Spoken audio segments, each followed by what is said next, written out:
There have been a number of comments to the previous video on why I switched from Birdy to Brompton, and this was really not intended to be a comparison video.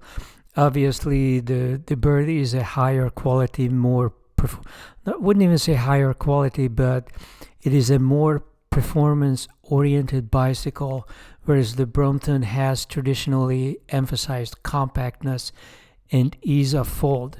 In addition, also the attachment, the front attachment of a bag on the Brompton is a significant convenience because the whole bike can be converted into a shopping cart. And with the right front bag, you can just walk into a supermarket and shop and then fold it back into a bicycle and ride away. And so I'm going to comment on some of these notes that people left. So there was the first one about the front block. How is the front bag holding up with a 10-pound battery in it? Now, I should say that I did an entire video on this topic. This is the video. I'm going to give you a link below. I'm giving you a link below to everything. But this is my second block. The original block was destroyed precisely because of the 10-pound battery. It's not that the block is not strong enough to hold it. It is strong enough. And it is rated to 15 pounds. And I rode the bike real hard in the beginning. And the only reason it got destroyed was because I didn't check it for years. And what happens is these screws that you see here begin to come out as a result of vibration. And once the screws come out halfway or a third of the way, they are not going to be able to hold the 15-pound weight, especially as you're hitting potholes and the bike is vibrating and shaking up and down. So what's going to happen, and what happened to me, was that these screws broke in a way as to have some of the part of the screw coming out and the rest of the screw was in there. And once this happens, the only thing you can do is to drill the remainder of the screw out of the hole, but you have to drill in a way as to not touch the sides of the hole.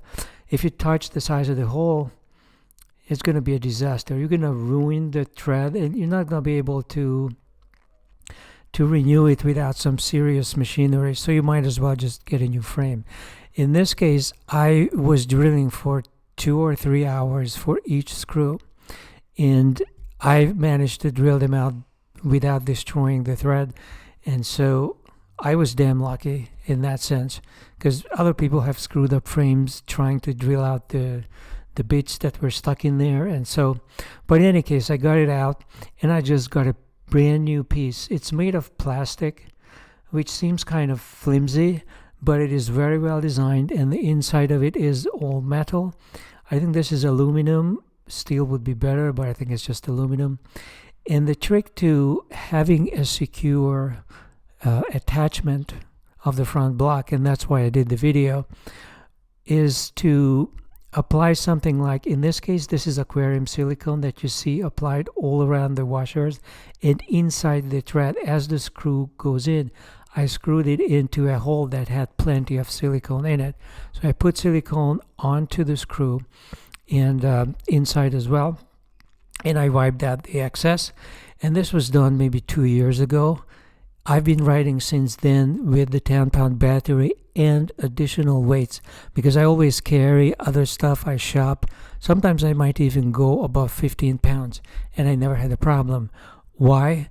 Because aquarium silicone is remarkably resilient and it absorbs vibrations.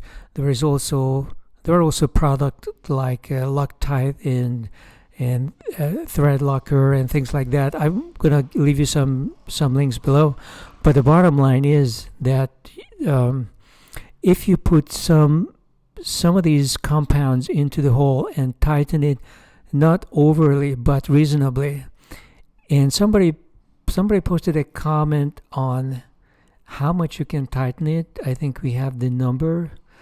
I think it was 4, or was it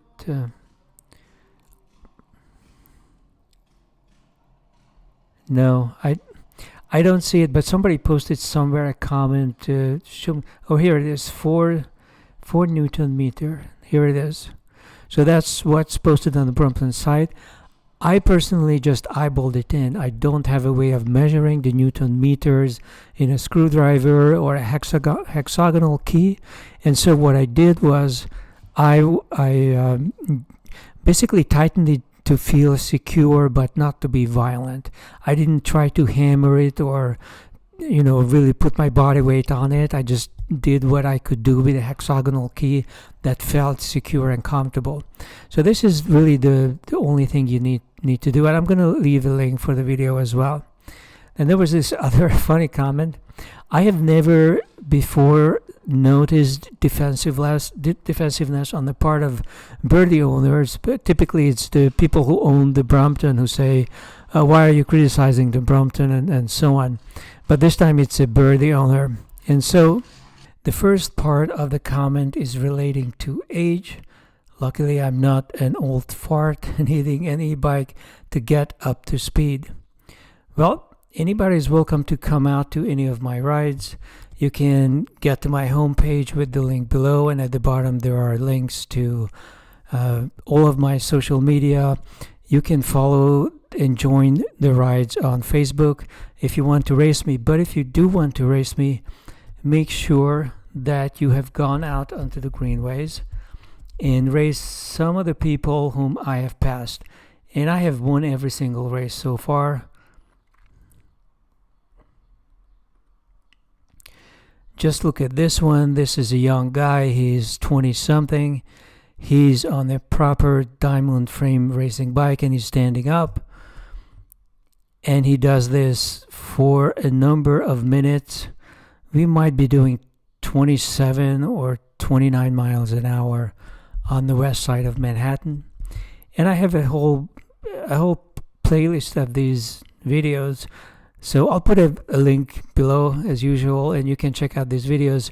These are old, and my Brompton Interceptor, as I call it, the machine was intentionally built to outrun anything that's purely human powered. So long that they are upright. I've never raced a recumbent. They are very rarely seen in New York. And of course, some of the new electrics are way faster than I am. I mean, there is such thing as an electric scooter with 70 or 60 mile per hour top speed. So I'm just pointing out that it's not so much being an old fart or not being an old fart, but I wanted to build a bike that would be faster than some of these young guys on the fastest bikes out there. So that's my response to the first part. And then there is this comment, so I'm quite happy with my Birdy and would never go for a Brompton with its outdated and unreliable tech. Well, if you want to hear criticism about Brompton tech, then you have come to the right place, and make sure to subscribe because I criticize them in so many videos I have done. And here is somebody who's telling me that Brompton tech is not the best. Of course, we buy those bikes for the frame. We are not buying them because the accessories are so great. In fact, I have replaced most everything that I could replace on it. My gear inches are at 148, which are going to be way, way beyond and above anything any of the Birdy bikes can give you. Just to give you an idea, the fastest upright bike on the market, the current speed record holder is the Molten Speed. The speed record is just above 50 miles an hour, and I assume to get the gear inches to go that fast, this was not the drive train that was used. It was probably a much bigger chain wheel, and it was fully faired as well. But so far, nobody has beaten it. And I should also add to this, just thinking about breaking this monstrosity down a steep hill with rim brakes made for children's bikes gives me the creeps. Well, grip brakes are used on all high-speed bikes because most racers don't want the extra weight. So the hydraulic disc is a nice thing to have. Certainly, it's a great security. And the Birdy is using it on their monocoque frames for a reason. Those bikes were not really made for speed. They were made mainly for travel and for some as a long-distance commuter as well. So taking steep downhills with security is obviously a factor. The fastest bikes that are going to beat your Birdy are invariably going to have grip brakes. And here's what the Birdy has. So I think I've answered most of it.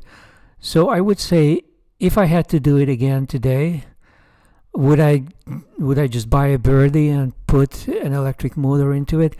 The thing is, you could only put it into the back. You can't put an electric motor into the front because it's going to rip apart this spring that you see here. It's going to just rip out this little trigger that you have, and it's going to trash your bike, I'm afraid. You could put something in the center, and then you could have a hub gear system, which you need for small wheels if you want the gear inches that I have. But that would be pretty ugly to put something here, and center drives are just, the kits that are out there are just really ugly. The only ones that look good are the prefab center drives, which are inserted into a frame that is made to accommodate them. So that's why they look so good. As you can see, the compactness of the bike has improved a lot since I bought my Birdy in 2006. I mean, that was a long time ago. That was nearly 2 decades ago. And the wheel size and the proportions are the same, but they have changed the fold. They have improved the fold. They have worked on this front element that you see here. It has a crease in it to wrap around this disc brake, and it is not the one I had. So this has changed. Even this part of it looks different from the one I have. And this element, they have also changed the rear dropout. So they have worked on this design to be better, so it's more compact. Compactness was very important for me. But would I go back to a Birdy? No, because I wanted to build a speed demon, and you cannot do that without the hub gear, and you cannot put a hub gear into the rear if you already have an electric motor in it. So that's the reason why I would not go back. If I was doing a similar project today, I probably would get the Molten with the biggest of tires, which is pretty expensive. You are looking at $6,000 at least. It's a very nice bike. It's a big tire on it. I would upgrade the chain wheel to be like the 62th I have now, and I would get a really powerful, at least a Shimano hub in the rear, so that my gear inches would be even bigger, because I don't have a Shimano hub right now.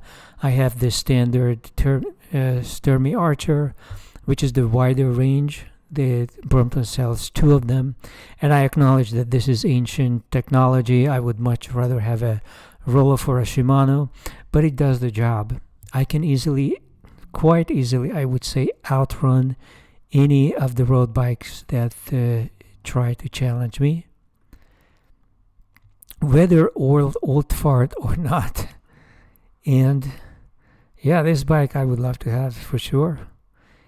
If I was doing a project, I didn't want to worry about the Molten back then, partly because of the cost of it, because getting even an upper end Brompton in like lower 2000s and then putting on a lot of extra suspension, everything updated, and the electric kit, I spent a total of close to $5,000 on the bicycle.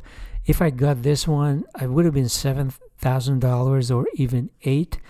And getting past the revolving door would have required that I have to disassemble this thing every day, every morning, and in the afternoon again. So this is just not the best bike to use. I really can't think of a better bike to do what I was trying to do. back in 2017 when I set up my Brompton than the one I have. So would I do it? I don't need to race anymore. So my situation has changed completely, and so has everybody else's, because most of us either work remotely or we have a hybrid schedule. So commuting is just not as important as it used to be.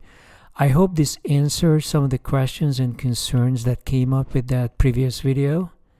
And I'll be back.